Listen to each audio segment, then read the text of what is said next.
Exponential and logarithmic equations. An exponential equation is an equation containing a variable in an exponent.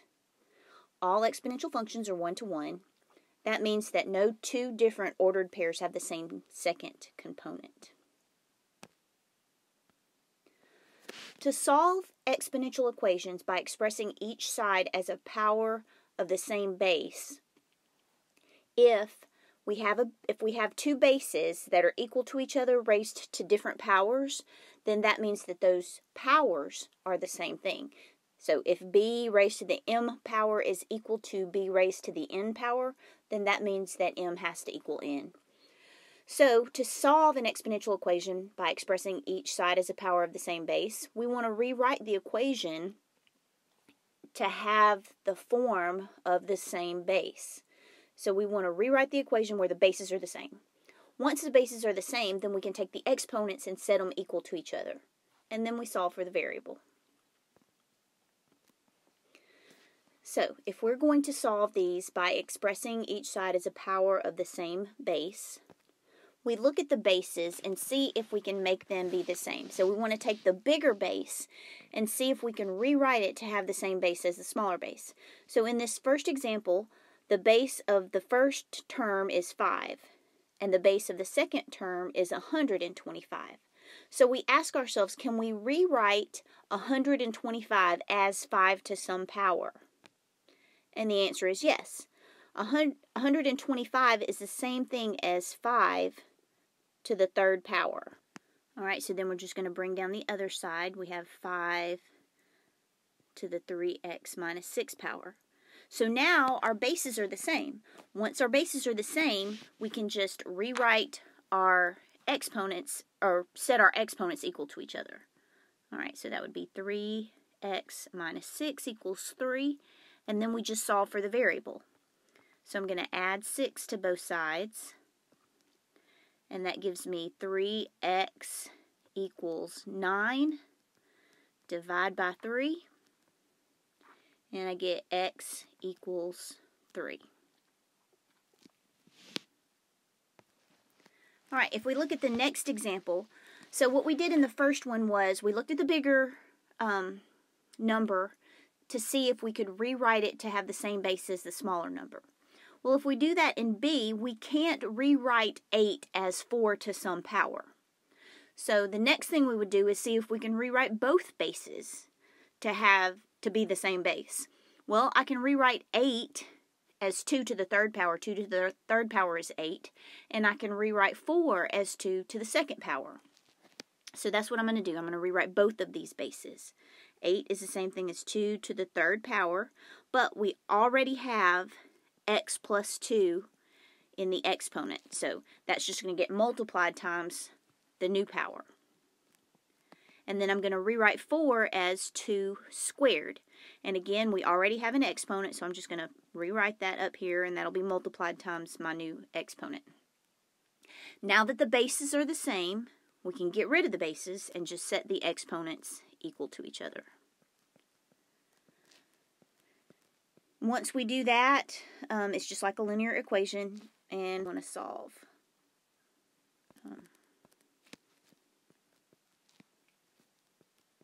Okay, so I'm going to get rid of the parentheses by distributing. So that's 3x plus 6 equals 2x minus 6.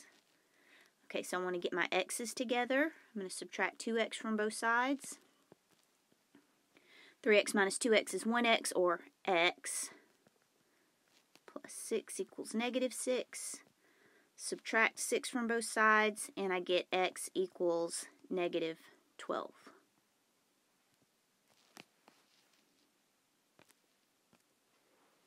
Using common and natural logarithms to solve exponential equations. To do this, the first thing we want to do is isolate the exponential expression, then take the common or natural log of both sides. It's going to depend on what the bases are as to whether we take the common log or the natural log. Then we're going to simplify and solve for the variable. Alright, so if we want to solve the following, we need to take either the common log or the natural log of both sides of the equation. Sometimes it doesn't matter, as in A, we have 5 to the x power is equal to 134. If one of our bases or one of our numbers is a 10 or an e, then of course if we have a base of 10, it would be easier if we took a common log. And if we had a base of e, it would be easier if we took a natural log. But in this example, it doesn't matter. I'm going to go with natural logs. Alright, so I just need to do whatever I do to one side of the equation, I have to do to the other side of the equation. So I am going to take the natural log of both sides, so that would be ln of 5 to the x power is equal to ln of 134. Okay, so now we can apply that property of logarithms that says if we have a power like this, we can pull it to the front as multiplication. Okay, so I'm going to rewrite this now as x times the natural log of 5 is equal to the natural log of 134. Now, to solve for x, all we have to do is divide both sides by the natural log of 5.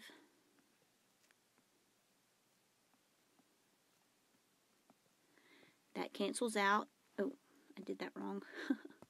I'm supposed to divide both sides by the natural log of 5. Okay, so now that cancels out, and I have x is equal to this. Okay, so that is something that I can put in my calculator. So remember, our whole purpose here is we're trying to solve for the variable. We're trying to figure out what that variable is. Well, we couldn't figure out what the variable is when it was in the exponent. So we just applied properties of logarithms to get it out of the exponent so that we can solve for it. Okay, so if we put that in our calculator, then we get the natural log of 3, I'm going to round to 2 decimal places, so 3.04.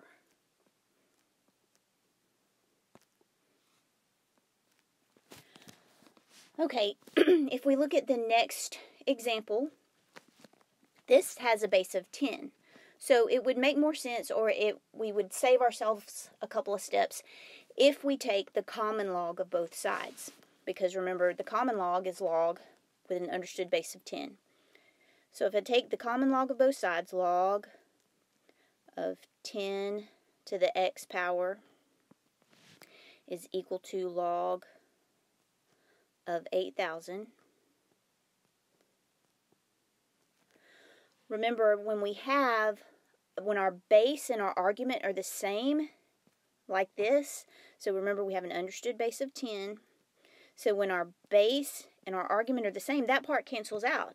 So this is just x equals log of 8,000. And we can put that in our calculator. Alright, so the log of 8,000 is, again, if I round to 2 decimal places, 3.90. I don't know if I said 3 decimal places, 2 decimal places, I get 3.90. Now, we could have used natural logs, again, but we would have had to take in an extra step like we did in the previous example. So here we ended up having to, we got the x in front, and then we'd have to divide by something to get our solution. Since we took the common log, it made the log and the argument cancel out. So it just saved us a step. So that's why we prefer to take whatever log we have the same base of. Alright, so here's another one. Now, before we can take the log of both sides, we need to isolate or get the logarithm by itself. So the first thing I'm going to do is I want to add 5 to both sides. Okay, so that gives me 7e to the 2x power is equal to 63. Okay, so I'm trying to get that, I said the logarithm by itself. We want to get the, whatever's being raised to the power, we want to get that by itself. So that e to the 2x, we want to get it by itself first. Okay, so then I need to divide by 7. And I have e to the 2x power is equal to 9. Okay, so now that we have that exponential expression by itself, we can take the log of both sides. Well, since this base is e, we want to use the natural log. So I'm going to take the natural log of both sides of the equation, and just like in that common log problem that we did before this, natural log means that it's a log base e, so our base and our argument are going to cancel out, so we're left with 2x equals natural log of 9. Okay, so to solve for x, I'm going to divide by 2. Now, it's important when you put this in the calculator, don't put it in the calculator like this. This is not natural log of 9 divided by 2. This is the natural log of 9, and that whole thing is divided by 2. So if you press in natural log, press 9, close your parentheses, and then divide by 2, it's two separate parts. And you should get 1, and it's 0.098, so that would round to 1.10.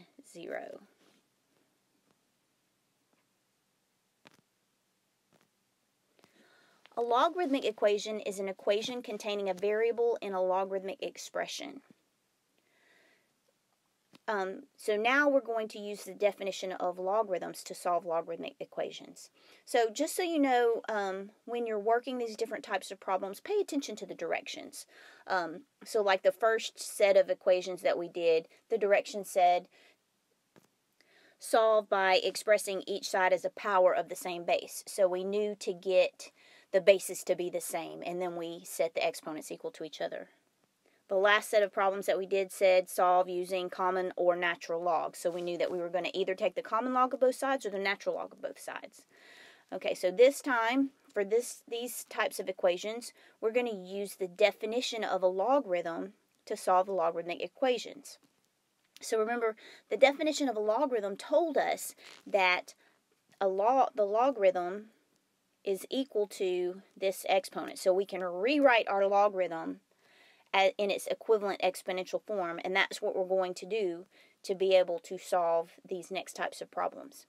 The only thing that we have to be careful of whenever we're solving a logarithmic equation, remember we talked about the domain of a logarithm, and a logarithm doesn't exist if it's 0, if the argument is 0 or less. So it can't be a negative number and it can't be 0. So whatever we get for the argument of the logarithm, it has to be greater than 0. So we always have to check our solutions and make sure that's the case. Otherwise, we don't have a solution. So that's what this is saying, that m has to be greater than 0. Okay, so if we're going to solve this, we're going to solve using the properties of logarithms, or the definition of a logarithm. Okay, so we can rewrite this log as an exponent. So remember, we take the base, we raise it to this power, and it equals the argument. Okay, so let me rewrite it like that. 2 to the third power equals x minus 4. Okay, so then we just solve that. 2 to the third power is 8. And then to solve for x, I'm going to add 4 to both sides. And that gives me 12. Okay, so x equals 12. Now, just double check and make sure, if we think about this, if we were to take this 12 and plug it in right here, well, 12 minus 4, that's still a positive number. So if I had gotten 1 for my answer, if I'd plugged that in, 1 minus 4, that would be negative 3, so that would be no solution. But 12 minus 4 is 8, so that's okay. So this is a good solution. But always double check and make sure that your solution would not cause your argument of your logarithm to be negative. Okay, so for b, we can't rewrite our logarithm as an exponent unless our coefficient of our logarithm is 1. So we need to get rid of that 4 in front of that natural log first. So I'm going to divide both sides by 4. And I have the natural log of 3x equals 2. Okay, so now I have just the logarithm. I'm going to rewrite it. So remember, the base of this logarithm is that understood e. Okay, so I'm going to rewrite it. I'm just going to write it down here. So we know we have a base of e, and we're going to take it and we're going to raise it to the second power, and it's going to equal our argument. Okay, so we have e squared equals 3 to the x power. Okay, so now we want to solve for x, so we would just divide both sides by 3. And this is something we can put in our calculator. We're going to put e squared divided by 3 into our calculator. Alright, so again, if we round to 2 decimal places, we get 2.46.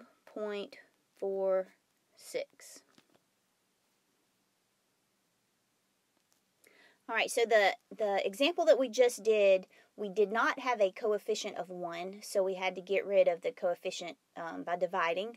But we also, this says to rewrite log base b of m equals c as b to the c power equals m, so to change it to an exponent, we have to have a single logarithm whose coefficient is 1.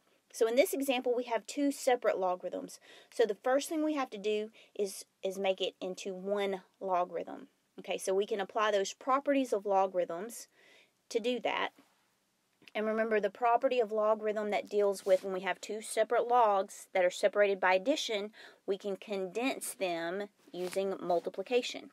So I can rewrite this as log of x times x minus 3 equals 1. Okay, I'm going to go ahead and distribute that just to get those things together. Alright, so that would be x squared minus 3x equals 1. Okay, so now I'm going to apply that definition of logarithms and write this as an exponent. Well, we have to take our base and raise it to what it's equal to. The base here, we know since we don't see 1, is understood to be 10. Okay, so I'm going to take this understood 10, raise it to the 1 power, and it's going to equal the argument. Okay, so 10 to the 1 power would just be 10, equals x squared minus 3x.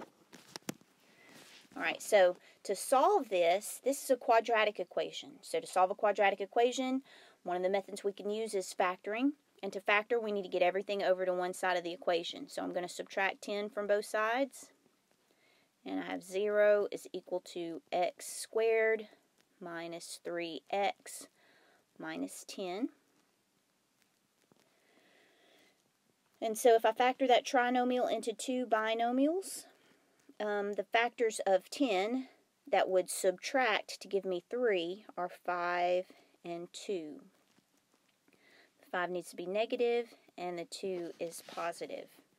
Okay, so then I take each of those, set those equal to 0, and solve. Alright, so if I add 5 to both sides, I get x equals 5. If I subtract 2, I get x equals negative 2. Alright, so let's check those in our original logarithm.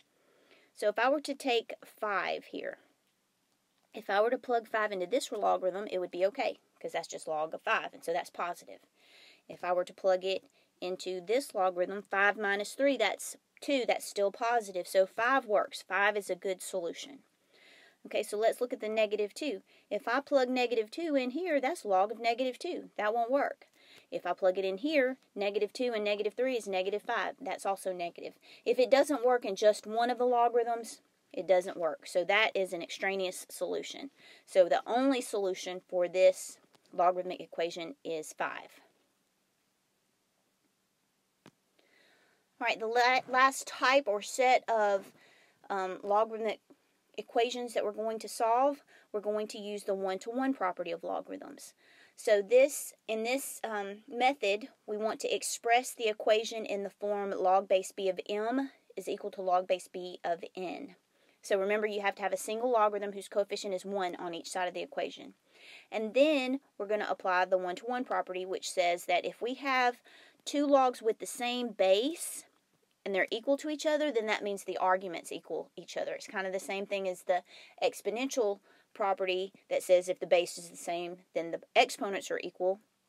If the logarithms are the same, or if the logarithms equal, then their arguments equal. So the logarithm part just kind of cancels out. So if we can get two logs to equal each other, we can get rid of the logs and set the arguments equal to each other. Then we want to solve for the variable, and again check in the original equation to make sure that our values will not cause our arguments to be 0 or less. Okay, so if we want to solve this, the first thing we have to do is we want to try to get a log on each side. So if we have more than one log on one side of the equation like this, we want to apply the properties of logarithms to condense the logarithms. Okay, so this left side is just going to stay the same. And then if I want to condense the right side, they're separated using subtraction. So I'm going to put them together using division. Okay, so this would be the natural log. Remember, the first one goes in the numerator. So this would be 7x minus 23 over x plus 1.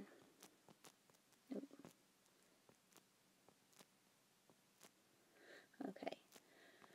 So now we have a log equals a log.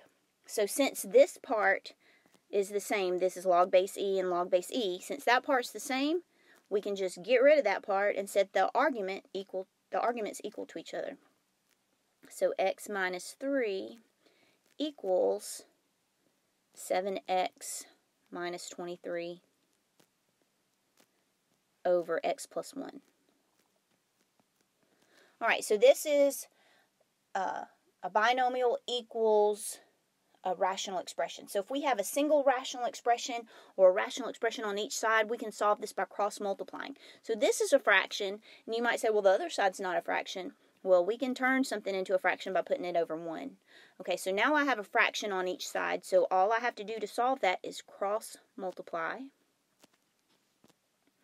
Okay, so if I cross multiply, I'm multiplying x minus 3 times x plus 1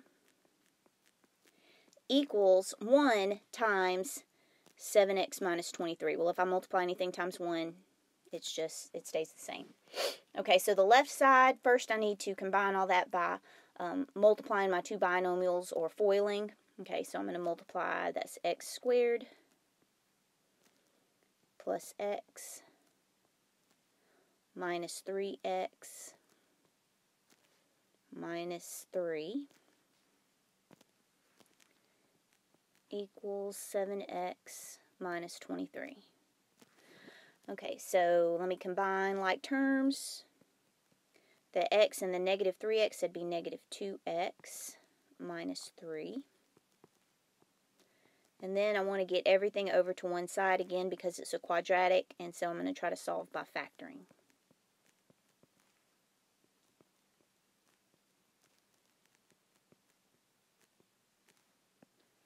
Okay, so that cancels, and I have x squared minus 9x plus 20 equals 0. Alright, so let's see what that will factor into. X and x. The factors of 20 that would add to give me 9 are 5 and 4. And since that first sign is negative, that means both my signs are going to be negative. Okay, so if I set these equal to 0 and solve, I get x equals, that would become a positive 5, and x equals positive 4. Okay, so if I go back to my original arguments, if I plug 5 in here, 5 minus 3 is 2, so that's good. If I plug 5 in here, 7 times 5, that's 35, and if I subtract 23, I still have a positive number, so that's good. 5 plus 1, that's 6, so that's good. Okay, so 5 is a good answer. Alright, if I took 4 and I plugged 4 in here, 4 minus 3 is 1, that's good. This would be 28 minus 23, so that's still positive. And 4 plus 1 is 5, so that's positive. So both of these are good solutions to my logarithmic equations.